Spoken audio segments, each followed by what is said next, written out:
So I was really struck by this story, moving swiftly on from the prince, and well, to another royal family because it's the UAE Me is today no indeed a come job. monarchy. But Job no coming today. Me water look too at the much road scenes road here. water. The floods in Dubai have been absolutely astonishing. Rain coming through the one of the main Insane. malls, and there are many of them in Dubai. They've had a I year mean, and a look at half that. rain in one day. A year and a half A rain in year one and a day. half's rain in one day. Now, of So course, I mean, that to put that into much context, of though, water. right? There isn't often a lot of rain.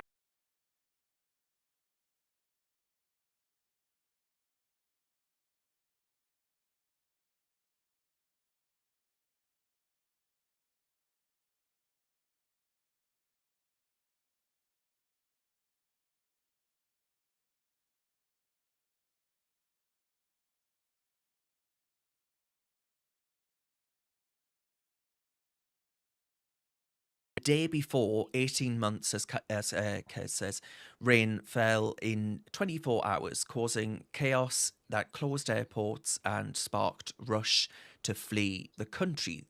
There are plenty of tourists stuck there right now.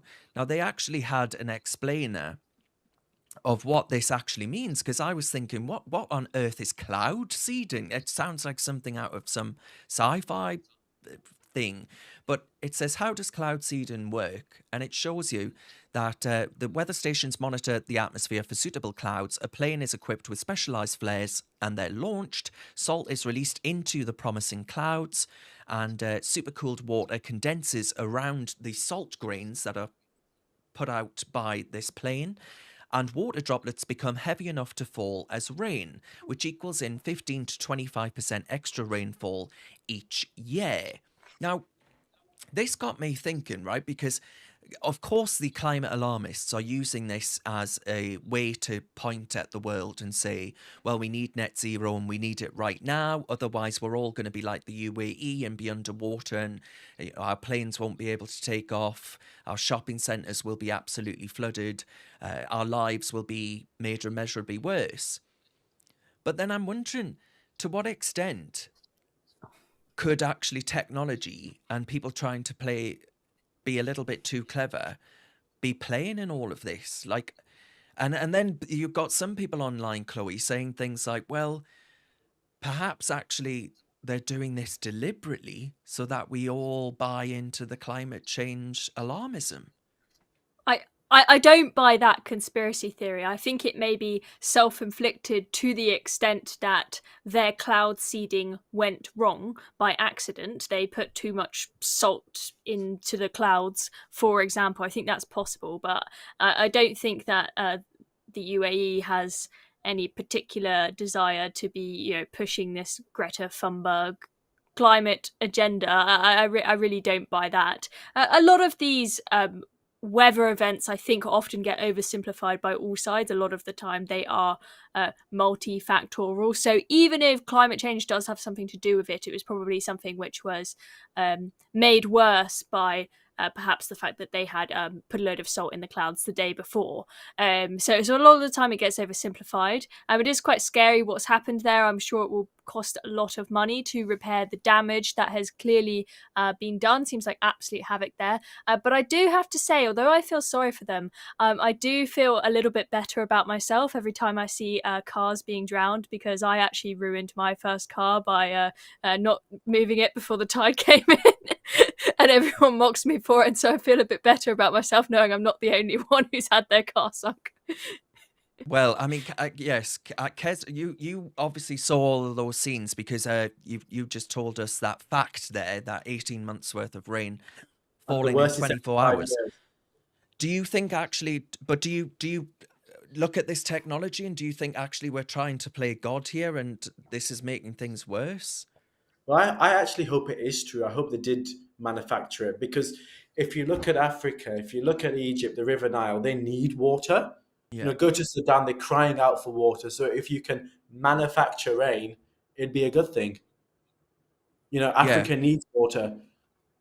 But do you buy this line? Some are suggesting that actually it could be all of this going on where people are using this technology more. Actually, it could be used against us to actually try and terrify people into believing that man is somehow making the climate and weather related disasters a hell of a lot more prevalent.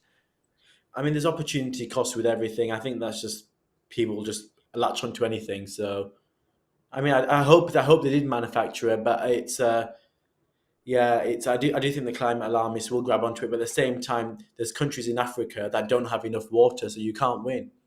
Yeah, because Yeah, I Chloe mean this technology has been very useful to them. They've been using it for quite some time. I'm not sure how many years, but I know this has been going on for a long time. It's been very successful for them to regulate the amount of rainfall. That means if who do you you mean, are the farming, UAE?